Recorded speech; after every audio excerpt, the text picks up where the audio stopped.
Usually when we talk about a medical diagnosis, there's this expectation of absolute precision. Right. Yeah, like black and white. Exactly. Yeah. You break your arm, the x-ray shows a jagged white line, and the doctor just points at the screen and says, well, there's the problem. Yeah, broken or not broken. It's clean. Right, it's clean. Yeah. But human communication doesn't work like an x-ray, especially not when we hit this linguistic plateau.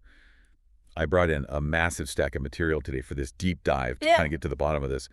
We've got a comprehensive practical guide on language acquisition and some pretty dense cognitive science papers on neuroplasticity. Oh, yeah, those were dense. Seriously dense. And honestly, a bunch of my own messy notes from years of struggling with a second language. Because we are zeroing in on a universally painful experience today. Oh, the delay. Yes, the delay. Picture this, right?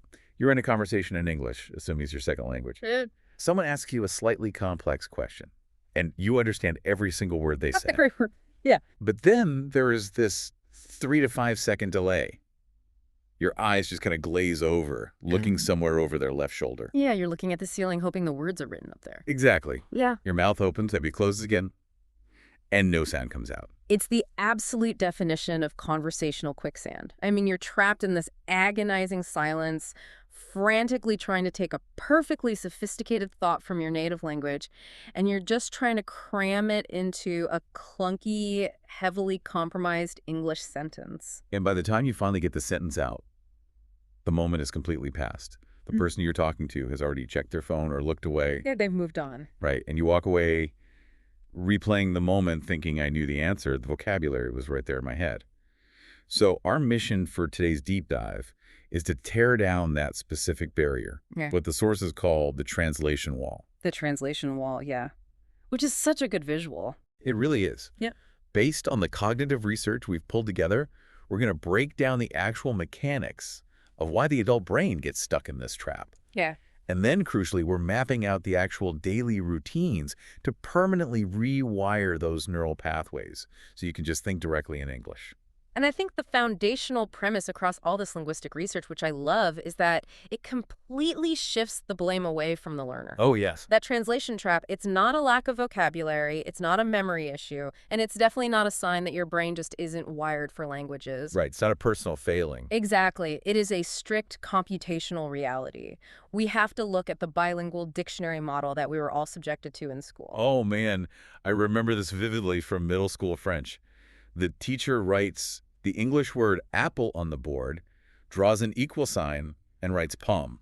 Yes, the equal sign, the dreaded equal sign. We were conditioned to map the new language onto our native language rather than mapping the new language onto the real world. Which creates a permanent middleman. Your brain doesn't learn that the new word equals the physical, crisp, sweet fruit. It learns that the new word equals your native word. Right. So as an adult, every time you encounter English, your brain is forced to cross this rickety bridge back to your mother tongue just to access the core meaning. And crossing that bridge, I mean, that might be fine when you're a tourist asking where the bathroom is. Sure, yeah. But if you're engaging with this deep dive, you are well past the beginner stage. You understand complex ideas. You consume media in English. Yet the adult brain still insists on using that beginner's bridge. So before we get into the actual routines to dismantle it, we need to unpack the mechanism. We have to know what we're fighting. Yeah, why does the brain do this? And the cognitive science breaks this translation detour down into 6 distinct operations for a single sentence. 6 operations happening in milliseconds, but compounding into that massive social delay. Yeah, let's walk through it. Let's imagine a colleague asks, what's your take on the new project timeline? Okay, so step 1 is reception. Your auditory cortex processes the sound you recognize the words. Comprehension is pretty much instant. So the ear is doing its job perfectly. Right, the ear is fine. But step 2 is conversion. Instead of dealing with the English, your brain immediately translates the concept into your native language. Why, though, why does it jump to that? Because the adult brain craves linguistic certainty. I mean, we have an ego. Oh, that makes sense. We are terrified of sounding foolish or imprecise, so we retreat to the safest neural territory we have, which is our mother tongue. Wow, okay, so that leads to step 3, which is formulation. You construct this brilliant, nuanced answer in your native language. Exactly, which is where your actual personality lives. You're witty, you're sharp, but then the tax comes due. Right, the translation tax. Step 4 is translation. You start converting that perfectly crafted native sentence back into English word by excruciating word. And it doesn't stop there, because step 5 is editing. The prefrontal cortex kicks into overdrive running real-time grammar checks, like checking verb tenses, prepositions, subject-verb agreement. It's exhausting just thinking about it. And finally, step 6 is delivery. You actually speak. 6 steps for one thought. And the research points out native speakers talk at roughly 150 words per minute. Right. So in the begoss seconds it takes a second language learner to run those 6 cognitive operations, the native speaker has already moved on by 15 or 20 words. The whole rhythm of human connection is just shattered. Think about the mechanics of humor, for instance. A joke relies entirely on timing. Totally. If your witty comeback has to go through conversion, formulation, translation, and editing it arrives 3 seconds too late, a delayed joke isn't funny, it's just a confusing statement. It's so true. And the same applies to a debate or a disagreement at work. The person who hesitates for 5 seconds in an argument essentially concedes their authority, regardless of how good their point actually is. It also wrecks the naturalness of the language. When you force native logic through an English filter, you get these grammatically perfect sentences that sound culturally alien. Oh, like the examples from the text. In a lot of Romance languages, the literal translation of being hungry is I have hunger. Yes. Someone runs that through the 6 steps outputs, I have hunger, and while it's technically understood, an English speaker would just say, I'm starving. Or translating I am coming from the store instead of using the natural chunk I just got back. Right, because every language operates on its own unique structural logic. When you impose your native blueprint onto English vocabulary, it feels incredibly stiff. But beyond sounding a bit unnatural, the cognitive load is just staggering. Yeah, the research refers to this as the 2 operating systems problem, which makes me think of running a massive graphic-intensive video game on your laptop while simultaneously trying to render a 4K video in the background. Oh, that is a great analogy. Like the internal fans start screaming, the casing gets hot to the touch, and eventually the system just freezes up. It's the perfect visualization of cognitive fatigue. I mean, you are quite literally doing double the neurological processing of everyone else in the room. This explains why someone might be perfectly fluent on paper, but after 20 minutes of a dinner party in a second language, they are physically exhausted. They just want to go to sleep. Exactly. Their brain is burning through glucose at an unsustainable rate just to keep both operating systems running. Okay, so the goal of this deep dive is clear. We have to uninstall that second operating system. The bridge has to burn. And that brings us to the actual daily routines outlined in the research. Routine number 1 targets the absolute foundation, which is individual vocabulary. Right, because if the bilingual dictionary model built the middleman, we have to bypass him entirely through what the sources call direct sensory word association. Direct sensory word association, meaning we force the brain to link the English word directly to a physical sensation or image, completely skipping the native word. Exactly. Let's use coffee as the baseline. The old way is thinking English word coffee equals native word for coffee. The new routine demands you drop the native word entirely. So how do you do that practically? You smell the roasted beans. You imagine the heat of the ceramic mug against your palms. You taste the sharp bitterness on your tongue. You anchor the English syllables coffee directly to that complex sensory data. Okay, let's try with an abstract concept, like the word tired, Good one. because you can't touch tired, but you don't translate it. Instead, you close your eyes and focus on that heavy burning sensation behind your eyelids. Yeah, you feel the physical weight in your shoulders. Right. You bind the English word tired to the physiological reality of fatigue, not a word on a page. And the actionable goal here is actually really manageable. You do this for 20 common words every single day. Just 20 words sitting quietly building those sensory bridges. Just 20 words. But what's really fascinating here is the neuroscience happening during this exercise. Because right now, the translation habit is this heavily paved 8-lane superhighway in the brain. It is the path of least resistance. Yes. And the direct pathway from the English word straight to the sensory cortex is essentially a dirt road. It's overgrown with weeds. But through neuroplasticity, specifically Hebbian learning, where neurons that fire together wire together, you can actually change the landscape. So by doing the sensory association, you are taking a machete to that overgrown dirt road. You're walking it deliberately day after day. And because the brain is highly efficient, it eventually realizes, hey, this dirt road is actually a shorter distance. As you force traffic down that direct path, it physically widens. The myelin sheath around those neurons thickens. Exactly. It speeds up the transmission. And eventually the dirt road becomes the new superhighway, and that old translation bridge just falls into disrepair. Okay, but I have to push back a little here. Knowing the sensory feeling of coffee or tired doesn't really help me pitch an idea in a boardroom. Like isolated words still leave you communicating like a telegraph machine. How does the brain string this together at 150 words a minute? That's the perfect transition to routine number 2, building a personal chunk library. Because fluent speech is honestly kind of an illusion. What do you mean?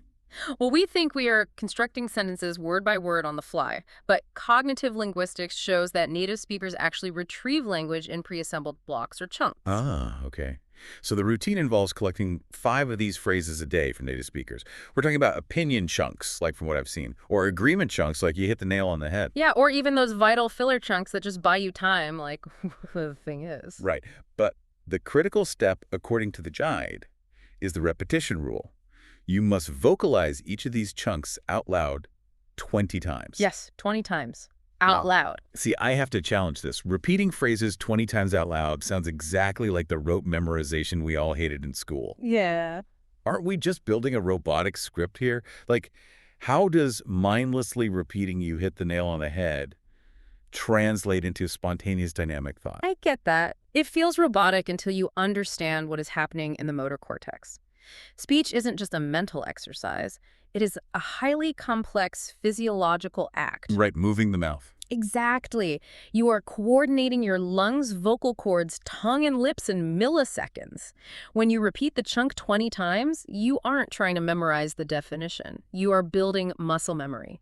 You are teaching your physical articulators the precise rhythm, the stress, and the intonation of that phrase. Oh, I see. So it's less like studying for a history test and more like practicing a golf swing or a tennis serve. Yes, exactly that. You do the motion thousands of times in practice so that during the match, your prefrontal cortex doesn't have to think about the angle of your wrist. It just happens. You are moving that phrase from slow conscious processing into automatic motor memory. So the next time someone makes a great point in a meeting, you don't have to scramble to assemble the grammar of agreement word by word. Your brain just hits play on the chunk, deploying you hit the nail on the head as one single fluid unit. That would drastically reduce the cognitive load. Yeah. Okay, so we've rewired the individual words to the senses, and we've built a library of automatic chunks. But the research points to a final boss of translation, the ultimate hurdle. Oh yeah, the voice inside our own heads. Yes. If your internal monologue is still narrating your life in your native language, you will always be a tourist in English. And routine number 3 tackles this directly. It's the internal monologue shift. It is a phased 8-week takeover of your inner voice, and I have to warn people, it comes with immense psychological resistance. Yeah, let's walk through the timeline because this requires serious discipline. Weeks 1 and 2 are focused purely on naming. As you walk through your house or office, you silently label the environment in English. Door, window, keyboard, coffee. Right, just single words. And when the native word inevitably pops up, you have to actively discard it and substitute the English word. The brain will fight you on this. It will feel incredibly fatiguing just to walk through your kitchen. Because you're constantly monitoring your own subconscious. It reminds me of trying to learn mindfulness meditation, where your mind constantly wanders and you have to keep dragging it back to the breath. It's exhausting. It really is. But if you survive that, weeks 3 and 4 move to narrating. You start describing your daily actions either aloud or in your head. I'm making coffee. I'm checking my email. You're forcing the brain to generate sentence structures internally. Exactly. Then weeks 5 and 6 push you into evaluating. You start expressing opinions internally, like this coffee is too bitter, or this spreadsheet is a nightmare. Okay, but this requires abstract thought, which means the urge to revert to your native language will spike aggressively here, right? Huge spike. Right. Because opinions are personal. But you have to push through that spike because weeks 7 and 8 bring you to the deepest level, which is processing. Processing emotions. I am anxious about this presentation. I am relieved this day is over. Emotions are fiercely protected by our native language. I mean, it's a language our mothers comforted us in. It's intimate.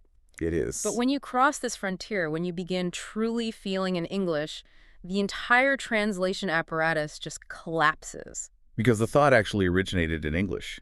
There is literally no native language thought to translate. The middleman is totally dead. You've completely bypassed the conversion and translation steps from that 6-step detour we talked about earlier. The language is now direct. But maintaining that internal monologue seems impossible if you don't live in an English-speaking country. I mean, if your spouse, your friends, and your grocery store all operate in your native language, how do you sustain the inner voice? This is where routine number 4 comes in. Micro habits for daily immersion. You have to manufacture an English-dominant environment yourself. You create small, inescapable immersion pockets. And the absolute first step the guide recommends, change your phone language to English. Like, do it today. Yes. The phone is everything. I have to admit, I tried this once with a language I was learning, and I almost missed a flight because I couldn't figure out how to navigate my alarm clock settings. It is genuinely disorienting. Oh, it is wildly disorienting at first. But your phone is the digital environment you occupy most. By changing the OS language, you are forcing your brain to navigate hundreds of low-stakes routine interactions in English every single day. Right, it lowers the barrier to entry. You're just soaking in it. Exactly. The next micro habit is dictating the start of your day. Consume the first 30 minutes of morning content entirely in English. The moment you wake up, put on an English podcast, read an English news site, or watch an English video. It sets the brain's baseline frequency for the day. If you check your native language social media first, you lock the brain into that operating system, and switching over later takes massive effort. Yeah, that makes sense. You also need to exploit routine, low-focus activities for that internal narration we just talked about. Showering, driving, chopping vegetables. Yes, the brain has spare processing capacity during these automatic tasks. So fill that empty space with English self-talk. And here's a big one. When you finally sit down to watch TV, turn off the native language subtitles. Oh, people hate this advice. I know the counterargument is always, but I need them to understand the plot. Right. But the cognitive research is brutal on this. If native subtitles are on a brain, your brain isn't listening to English. It's reading your native language and just using the English audio as background noise. Because reading is faster and easier for the brain, it actively reinforces the translation habit. You just have to cut the cord. You really do. And the final micro habit kind of anchors all of this. Keep a 5-sentence nightly journal written entirely in direct English. The key here is not to think of a sentence in your native language and translate it onto the paper. You compose the thought in English. Writing slows the neurological process down. It allows your brain to practice traveling down that new dirt road at a manageable, deliberate pace. So we have the mechanical toolkit. Direct sensory association to break the vocabulary bridge. Building the chunk library for speed and muscle memory. The 8-week internal monologue shift to rewire the inner voice. And the immersion microhabits to sustain the environment. It's a solid plan. It is. But looking at the conclusion of all this research, there is a profound psychological barrier that techniques alone can't fix. None of this sticks if your core mindset doesn't shift. It really comes down to the deepest root of the translation habit, which is identity. It's this persistent feeling of being a guest in the English language. A guest. I like that framing. Right, because guests are polite. Guests translate. They are visiting someone else's house. They don't want to break anything. Residents, on the other hand, inhabit the language. They take their shoes off. They put their feet on the couch. They open the fridge without asking. They occupy the space. That is such a powerful distinction. The learner has to claim ownership. You have to recognize that a second language isn't a foreign artifact. You're just borrowing it becomes a home language. If you use it to navigate your career, to form friendships, to process information, it belongs to you. And you don't earn the right to think in English by having a flawless accent or perfect prepositional grammar. Thank goodness for that. Right. You earn it simply by showing up and living your life through it. When you claim that identity, when you decide you are a resident and not just a visitor holding a phrase book, the psychological need for that safety bridge back to your native language naturally falls away. So it's time to abandon the crowded, stressful translation superhighway. It is going to be incredibly uncomfortable at first. Very uncomfortable. You're going to be hacking your way through the overgrown dirt road of direct association. You'll feel exhausted naming objects in your kitchen and practicing phrases until your jaw literally aches. But if you execute these daily routines, that dirt road will eventually become a newly paved boulevard. The delay will vanish. But, arriving at that fluency introduces a completely unexpected paradox, one that cognitive research barely touches on. If it is true that every language carries its own unique cultural logic, its own rhythm, and its own perspective on the world, what happens to your original self? Oh man, that's a heavy thought. Right, like if you completely shift your deepest emotional processing, your anxieties, your joys into a second language, do you slowly overwrite your original cultural identity? It's the ultimate linguistic trade-off. I mean, does gaining this direct, instant pathway to a new language inherently mean leaving a piece of your heritage behind? If you no longer process the world through your mother tongue, are you unlocking a new version of yourself or are you replacing the old one? Wow. It's something to think about the next time you find yourself stuck in that 3 to 5 second delay. You aren't just waiting for the right words to arrive, you might be deciding which version of yourself is going